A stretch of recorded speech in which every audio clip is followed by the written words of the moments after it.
Doctor Nazin Parvin Jemi, DDV FCPS dermatology. আমি এখানে সোনো tower 2 তে রুগী দেখতেছি কুষ্টিয়াতে প্রায় 7 বছর ধরে। আপনারা হয়তো অনেকেই শুনে থাকবেন বা জেনে থাকবেন আমার কথা। তো আজকে আপনাদের সাথে আমি কথা বলবো স্কিন ক্যান্সার বা চামড়ায় যে সকল ক্যান্সার হয়। আপনারা হয়তো স্কিন ক্যান্সার তো সবাই জানেন, তাই না? ক্যান্সার সম্পর্কে সবাই আমরা কম বেশি জানি, কিন্তু স্কিন ক্যান্সার সম্পর্কে কতটা জানি? স্কিন ক্যান্সার আসলে খুব একটা প্রচলিত কিছু নয় এবং আমরা অনেকেই জানি না, এটা ব্যাপারে সচেতন না। তো এটা কি কি লক্ষণ হতে পারে বা কতদিন এই ধরনের সমস্যা আপনি ফেস করতে পারেন, আপনি কখন ওরিড হবেন, আপনি কখন ডক্টর দেখাবেন, এগুলো ব্যাপারে আসলে আপনাদের একটা সচেতনতা বা নলেজ থাকতে হবে। না হলে আসলে আর্লি ডায়াগনোসিস মানে আপনি যদি আগেই রোগ ধরতে পারেন বা ধরা পড়ে, তাহলে কিন্তু আপনি একটা সঠিক মানে ক্যান্সার হলেও স্কিন ক্যান্সারের ট্রিটমেন্ট নেওয়াটা তুলনামূলকভাবে কিছুটা সহজ। তো আর্লি ট্রিটমেন্ট বা আর্লি চিকিৎসা আপনি কিভাবে নেবেন?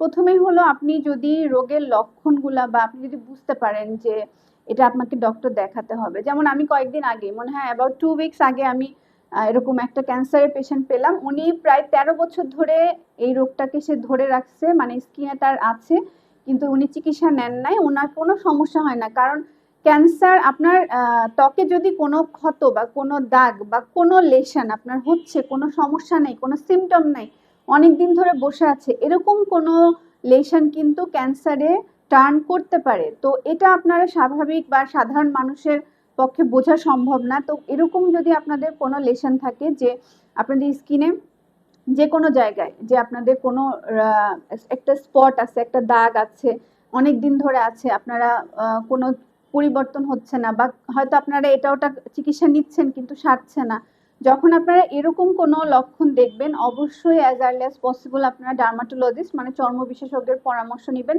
এবং কিছু কিছু ক্ষেত্রে কারা স্কিন ক্যান্সারের রিস্কে আছে, যেমন হলো আর্সেনিকোসিস, মানে যদি আপনারা আর্সেনিক আক্রান্ত পানি মানে আর্সেনিক জীবাণু যে পানিতে আছে সেরকম পানি যদি আপনি অনেকদিন ধরে পান করেন, এরকম রোগীর ক্ষেত্রে আমাদের স্কিন ক্যান্সার হওয়ার চান্স অনেক বেশি। তো সো আপনাদের এলাকায় যদি এরকম থাকে যে আমার এলাকাতে এরকম আছে যে আর্সেনিকের পানি আছে বা আর্সেনিকের টিউবওয়েল আছে, যে আজকাল তো সরকার থেকে এগুলো আলাদা করে দিচ্ছে, তো অবশ্যই যদি আপনারা দেখেন যে আপনাদের চামড়ায় কিছু পরিবর্তন চলে আসছে, আর্সেনিকোসিসে কিন্তু কিছু সিমটমস থাকে যে আপনার হাতে কিছু চেঞ্জ হচ্ছে, স্কিনের কালার চেঞ্জ হচ্ছে, হাতে কেরাটোসিস হচ্ছে, মানে শুকনা শুকনা হয়ে যাচ্ছে, নখে চেঞ্জ হচ্ছে, গায়ে বিভিন্ন পিগমেন্টেশন আসছে, যে অনেক সময় কালো সাদা ছোপ ছোপ পিগমেন্টেশন আসে। তো এরকম হলে অবশ্যই আপনারা চর্ম ডাক্তারের পরামর্শ নেবেন এবং আপনারা অবশ্যই কিন্তু এর পরবর্তীতে যদি আপনি প্রপার ট্রিটমেন্ট না নেন, সেটা কিন্তু ক্যান্সারের দিকে, স্কিন ক্যান্সারের দিকে টার্ন করতে পারে। সো এই ব্যাপারে আপনাদের সচেতন হতে হবে। আচ্ছা, আরেকটা ব্যাপার কি যে যারা অনেক আপনারা রোদে কাজ করেন, ঠিক আছে, যে অনেক সান এক্সপোজার আছে, যেমন সাধারণত কি আমাদের দেশে যারা মাঠে কাজ করছে, কৃষক, হ্যাঁ, তো এইসব ক্ষেত্রে যেসব জায়গা আমাদের সূর্যের আলো বেশি পড়ছে, সেখানে কিন্তু আমাদের স্কোয়ামাস সেল কার্সিনোমা, যেটা আমাদের স্কিন ক্যান্সারের সবচেয়ে মারাত্মক কার্সিনোমা মানে ক্যান্সার আর কি, সেটা কিন্তু সাধারণত ক্রনিক সান এক্সপোজারে হয়। মানে হলো আপনি অনেক দিন ধরে আপনি সানে আসছেন, অনেক দিন ধরে রোদে কাজ করছেন, হঠাৎ দেখছেন যে আপনার মাথাতে বা আপনার মুখে অথবা কানের পিছনে একটা ক্ষত তৈরি হয়েছে এবং ক্ষতটা আস্তে আস্তে বাড়ছে, হ্যাঁ, কোনো কারণ ছাড়া একটা ক্ষত তৈরি হয়েছে, এটা কিন্তু স্কিন ক্যান্সার, ঠিক আছে? তো এরকম হলে আমরা কি করি যে আর্লি আপনার সাথে সাথে এক্সিশনাল মানে বায়োপসি করি, যে আমরা পুরোটা উঠাই ফেলি বা কেটে ফেলি। তখন হয়তো আমাদের স্কিন স্পেশালিস্টদের হয়তো আমাদের প্লাস্টিক সার্জারি সাহায্য নিতে হতে পারে। তো এরকম ক্ষেত্রে কিন্তু স্কিন ক্যান্সার মানে চর্ম ক্যান্সারে কিন্তু মাল্টি ডিসিপ্লিনারি হেল্প লাগে। তার মানে কি, যে আপনারা স্কিন ডক্টরের সাথে আপনার হয়তো সার্জারি হেল্প লাগছে, আপনার হয়তো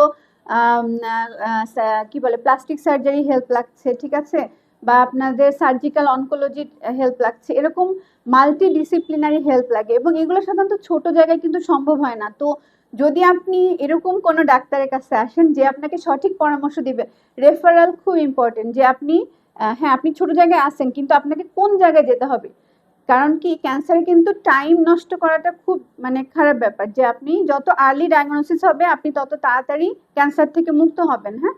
তো সেই জন্য আপনার কিন্তু প্রপার রেফারেল বা মানে আপনাকে যে কোন ডাক্তার ঠিক মতো আপনাকে পথ দেখাচ্ছে, যে আপনি কোন পথে গেলে আর্লি আপনার ডায়াগনোসিস হবে, আপনি আর্লি ট্রিটমেন্ট পাবেন, সেটাও কিন্তু খুব ইম্পর্টেন্ট।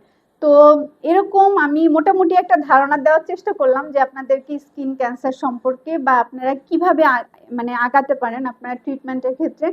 তো যেটাই হোক আপনার গায়ে বা আপনার শরীরে, আপনার চামড়ায় যে কোনো সাসপিশিয়াস ক্ষত, মানে যে ক্ষত অনেক দিন ধরে আছে, শুকাচ্ছে না, ট্রিটমেন্ট নিচ্ছেন, আশেপাশে লোকাল ট্রিটমেন্ট নিচ্ছেন, শুকাচ্ছে না, অবশ্যই আপনারা বিশেষজ্ঞ ডাক্তারের পরামর্শ নেবেন।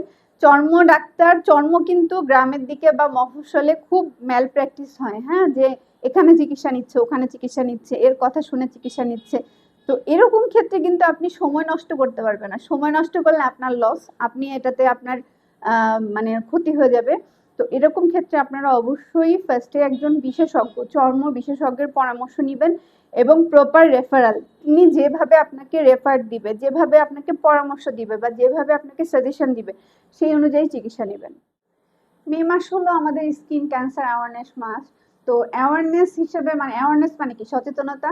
তো আপনাদের সচেতনতা আনার লক্ষ্যে বা আপনাদেরকে জানানোর লক্ষ্যে আমাদের এই ভিডিওটি তৈরি করা। আশা করি আপনারা এর থেকে উপকৃত হবেন। সবাইকে ধন্যবাদ জানাচ্ছি। আল্লাহ হাফেজ।